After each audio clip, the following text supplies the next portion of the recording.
The University of Paris, often known as the Sorbonne or La Sorbonne, was noted as one of the first universities to be established in Europe. It was founded in the mid-12th century in Paris, France, officially recognized between 1160 and 1250. Following the French Revolution, its activities were suspended from 1793 to 1896. With the growth of higher education in the postwar years in France, in 1970 the university was divided into 13 autonomous institutions. The university is often referred to the Sorbonne after the collegiate institution founded around 1257 by Robert de Sorbon, but it was always larger than the Sorbonne. Of the 13 current successor universities, 4 have premises in the historical Sorbonne building, and 3 of them include Sorbonne in their names. The universities in Paris are independent from each other. Some of them fall within the CRA Copyright or Versailles education authorities instead of the Parisian one.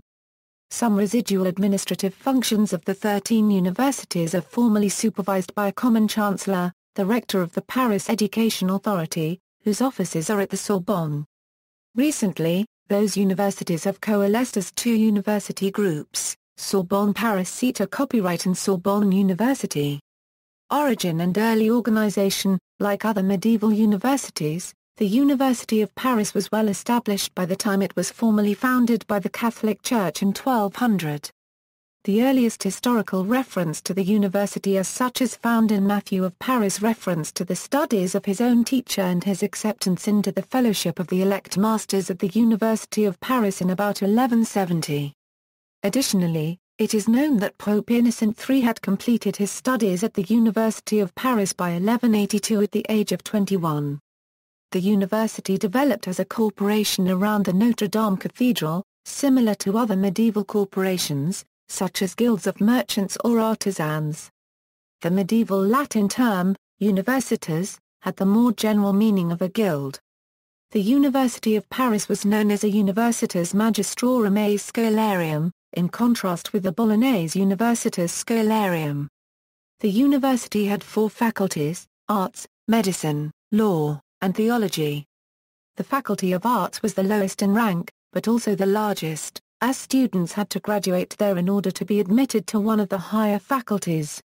The students were divided into 4 nations according to language or regional origin: France, Normandy, Picardy, and England. The last came to be known as the Alemannian nation. Recruitment to each nation was wider than the names might imply. The English-German nation included students from Scandinavia and Eastern Europe. The faculty and nation system of the University of Paris became the model for all later medieval universities.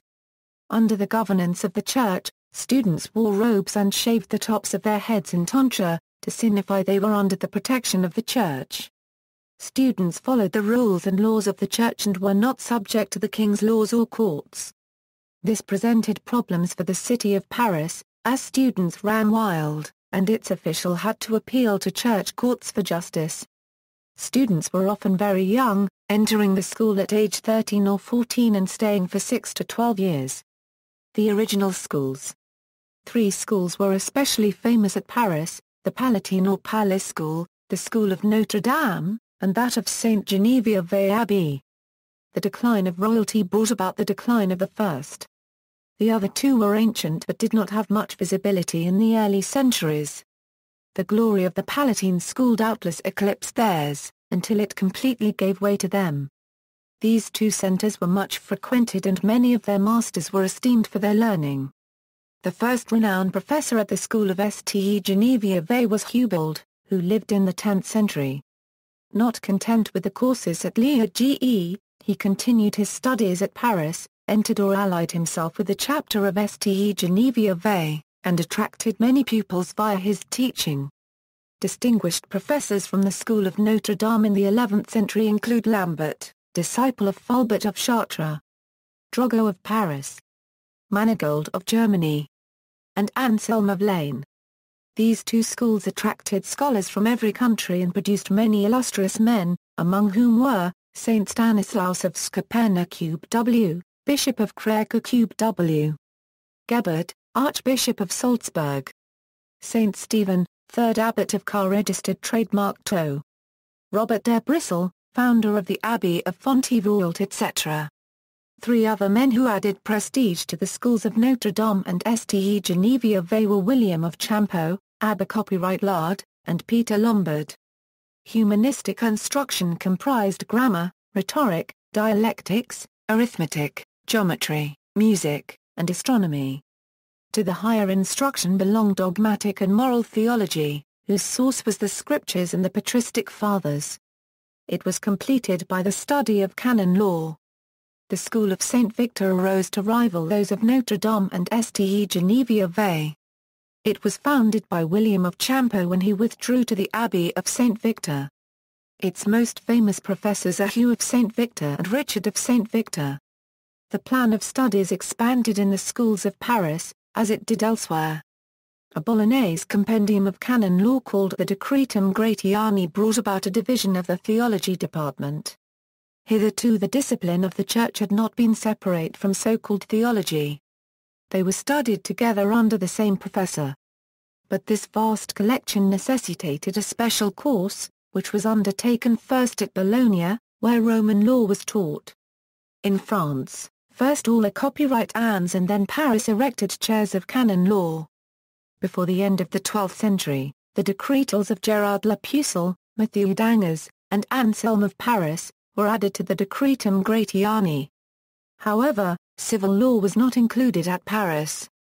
In the 12th century, medicine began to be publicly taught at Paris. The first professor of medicine in Paris records is Hugo, Physicus excellens qui quadrivium docet.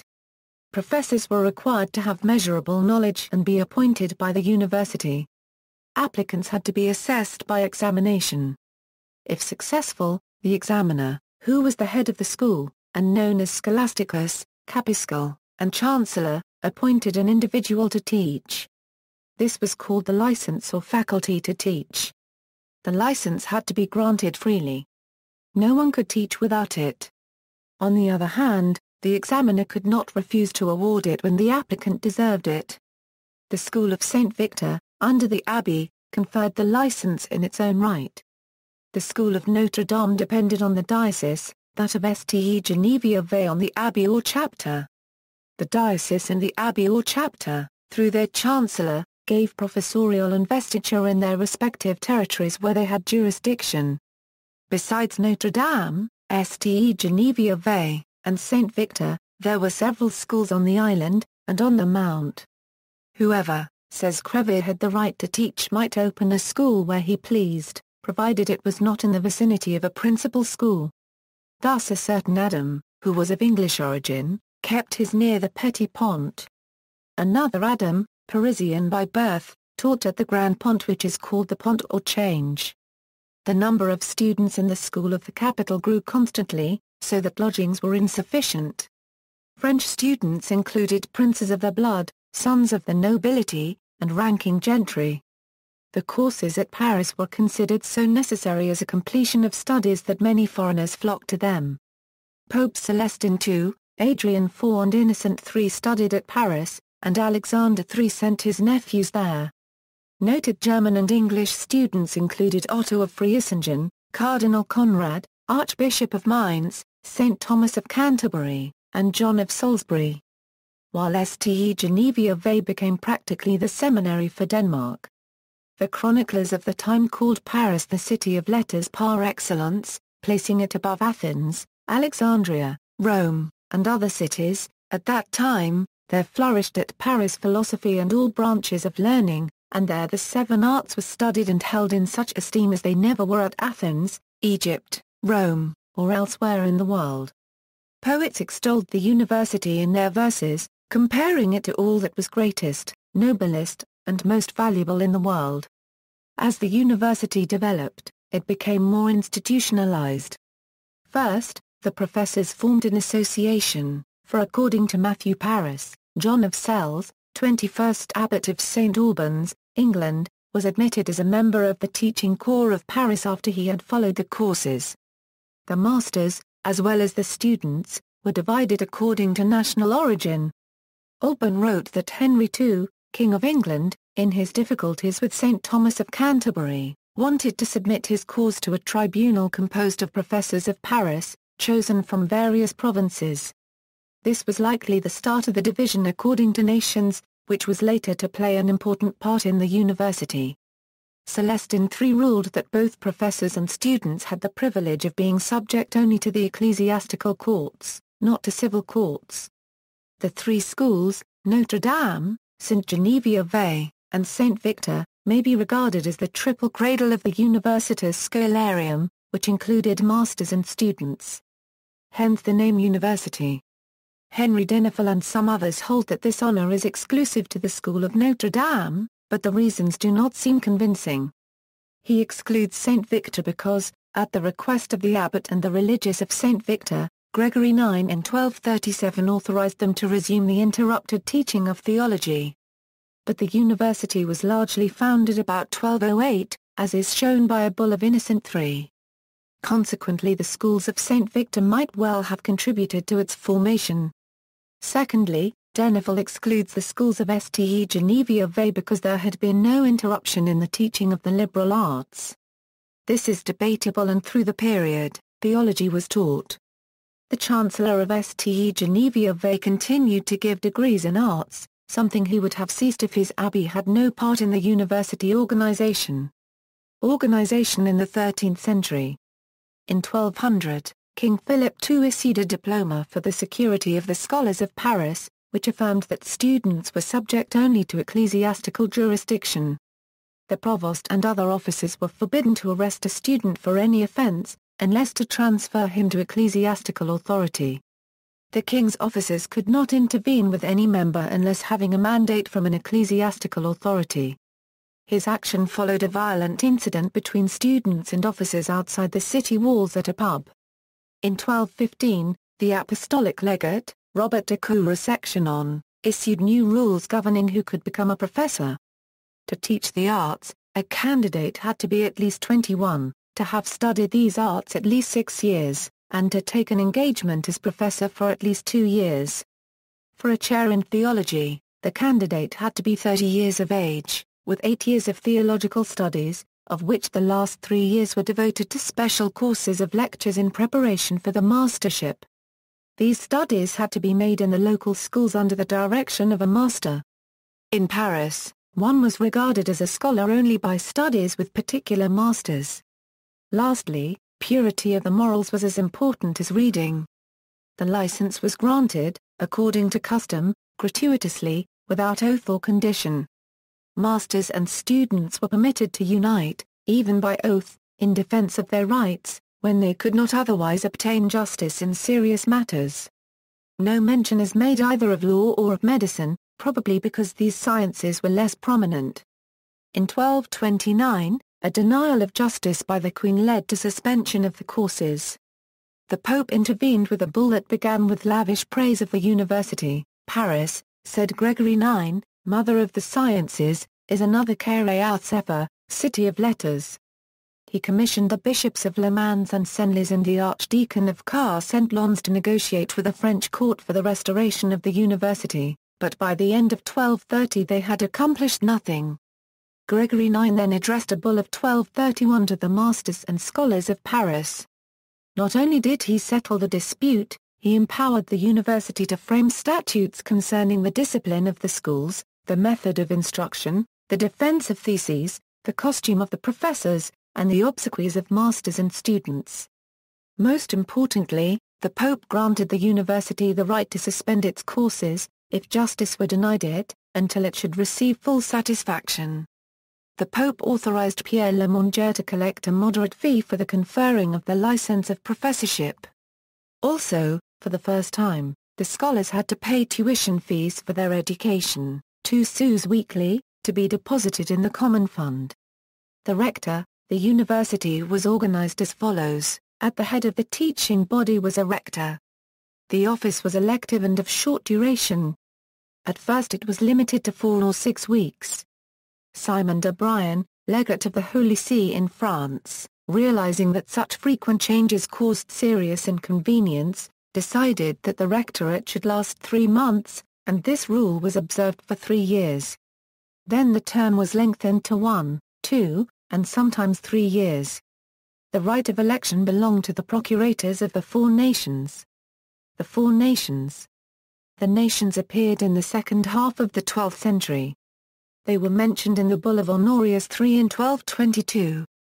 Later they formed a distinct body.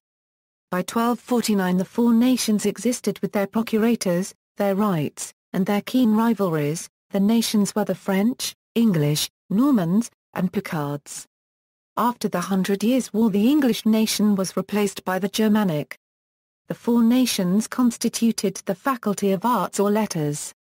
The territories covered by the four nations were, French nation, all the Romance-speaking parts of Europe except those included within the Norman and Picard nations, English nation, the British Isles, the Germanic-speaking parts of continental Europe, and the Slavic-speaking parts of the Europe. The majority of students within that nation came from Germany and Scotland, and when it was renamed German nation it was also sometimes called Natio Germanorum a Scatorum. Norman nation, ecclesiastical province of Rouen, which corresponded approximately to the Duchy of Normandy. This was a Romance-speaking territory, but it was not included within the French nation. Picard nation, the Romance-speaking bishoprics of Beauvais, Noyon, Amiens, Laon, and Arras. The bilingual bishoprics of the copyright Rouen, Cambrai, and Tournai. A large part of the bilingual bishopric of Liege. The southernmost part of the Germanic-speaking bishopric of Utrecht.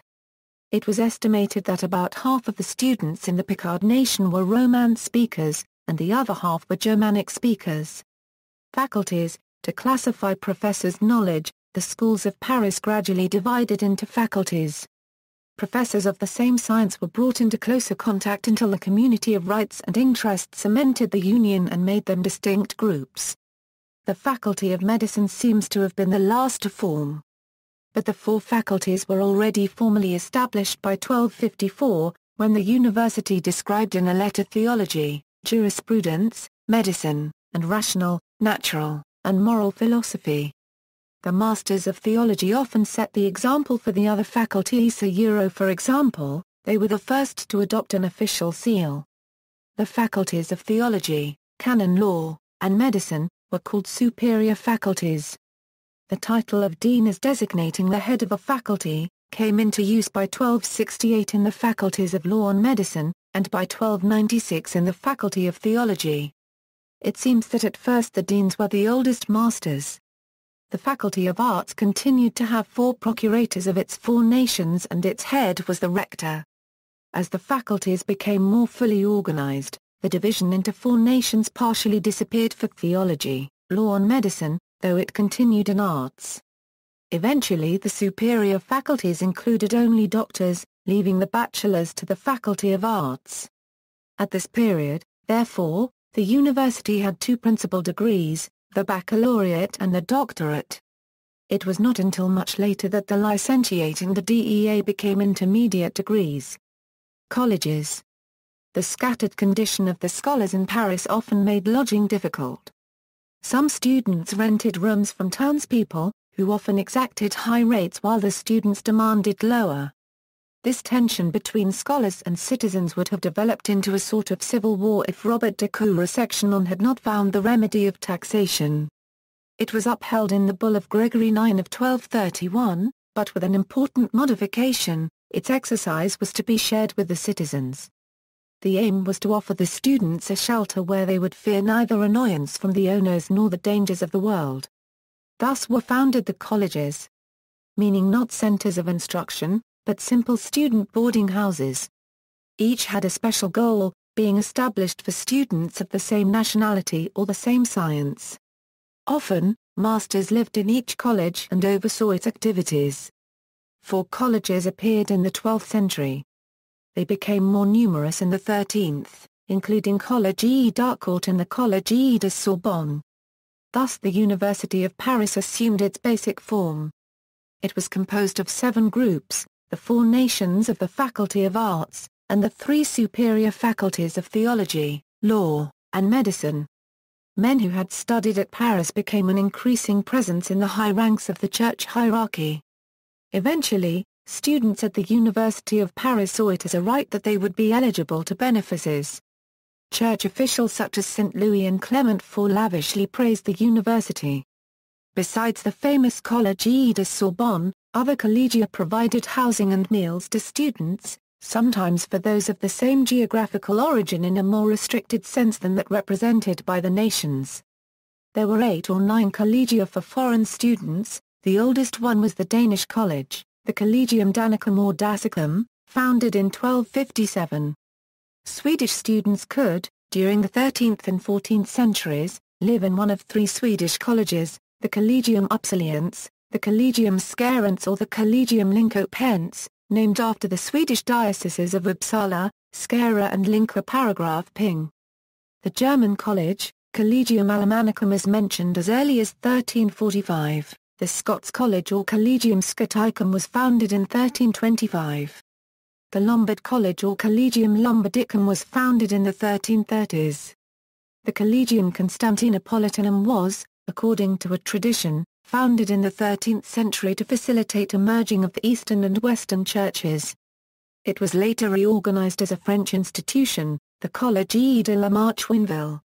The Collège de Montaigu was founded by the Archbishop of Rouen in the 14th century, and reformed in the 15th century by the humanist Jan Standenck, when it attracted reformers from within the Roman Catholic Church and those who subsequently became Protestants.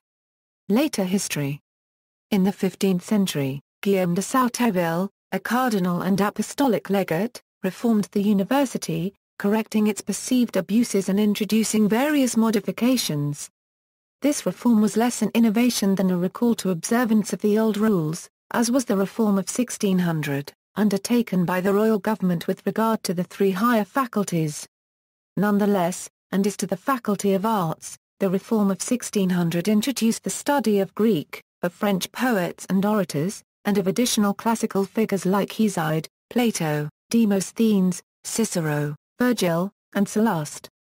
The prohibition from teaching civil law was never well observed at Paris, but in 1679 Louis XIV officially authorized the teaching of civil law in the Faculty of Decretals.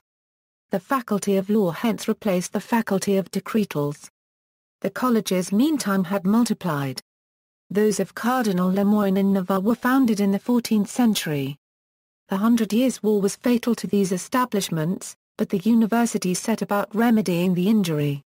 Besides its teaching, the University of Paris played an important part in several disputes, in the Church, during the Great Schism. In the councils, in dealing with heresies and divisions. In the state, during national crises. Under the domination of England it played a role in the trial of Joan of Arc. Proud of its rights and privileges, the University of Paris fought energetically to maintain them, hence the long struggle against the mendicant orders on academic as well as on religious grounds. Hence also the shorter conflict against the Jesuits, who claimed by word and action a share in its teaching. It made extensive use of its right to decide administratively according to occasion and necessity. In some instances it openly endorsed the censures of the Faculty of Theology and pronounced condemnation in its own name, as in the case of the Flagellants. Its patriotism was especially manifested on 2 occasions. During the captivity of King John, when Paris was given over to factions, the university sought to restore peace.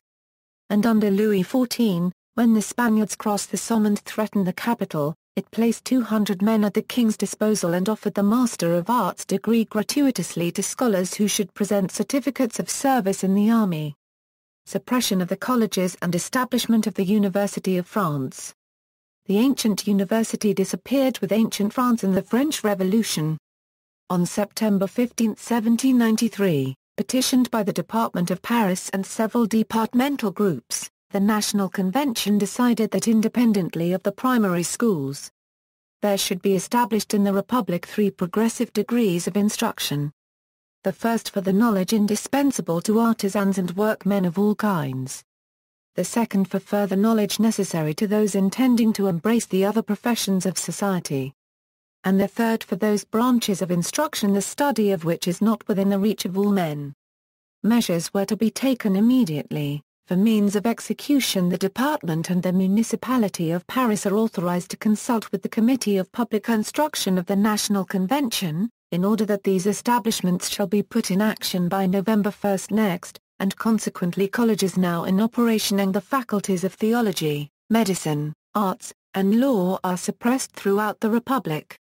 This was the death sentence of the university. It was not to be restored after the revolution had subsided, any more than those of the provinces. All the faculties were replaced by a single centre, the University of France. After a century, people recognized that the new system was less favorable to study. They restored the old system of separate faculties in 1896, but without the Faculty of Theology. Student revolt and reorganization. In 1968, the Cultural Revolution resulted in the closing of the university for the third time in history. In 1968, students were protesting against the organization of the university and its restrictions, as well as general social issues. The University of Paris has subsequently been reorganized into several autonomous universities and schools, some of which still carry the Sorbonne name. The historical campus, located in the Quartier Latin on the Rive Gauche, in the 5th arrondissement of Paris, features mural paintings by Pierre Puvis de Chavannes. It was divided for use among several of the universities of Paris, the École Nationale des Charts and the Rector's Services. In March 2006, La Sorbonne was occupied again as part of countrywide protests against the government's introduction of the CPE, which some young people thought would adversely affect them. Present universities. The 13 successor universities to the University of Paris are now split over the 3 academies of the Île-de-France region. 13 successor universities, 7 alliances of universities. Most of these universities have joined, or are in the process of forming, new groupings along the lines of a collegiate university. Typically, these groupings take the legal form of a center for research and higher education, though some have opted for other forms of organization. These groupings mix universities and grants a copyright goals. There are 5 such centers in the Paris region. Some alliances have been terminated, such as Paris Universités or Paris Centre Université Copyright S, and some other are still in discussion. See also: University of Paris strike of 1229, condemnations of 1210 Euro 1277, list of University of Paris people. List of public universities in France by academy, Sorbonne Graduate Business School, a Permel Col Normel Super Copyright Rear, Nobel Prize Ranking, List of medieval universities, Socia Copyright Tar Copyright des Amis des Universités Copyrightes de Paris, References, Notes. Sources: This article incorporates text from a publication now in the public domain, a Herbermann, Charles, ed. University of Paris. Catholic Encyclopedia. Robert Appleton Company. Further reading: Lutrat, Jean-Louis, de l'Université Copyright aux Universités Copyright S, Paris, Association des Universités Copyrightes de Paris, 1997, Rive, Philippe, La Sorbonne et Arts Reconstruction, Lyon, La Manufacture, 1987, Tailia, Andra Copyright Histoire de l'Université Copyright de Paris et de la Sorbonne, in 2 volumes, Paris, Nouvelle Librairie de France, 1997, Berger, Jacques, Histoire des Universités Copyright en France, Toulouse, Editions Pravat, 1986, external links, Chancellerie des Universités Copyrightes de Paris.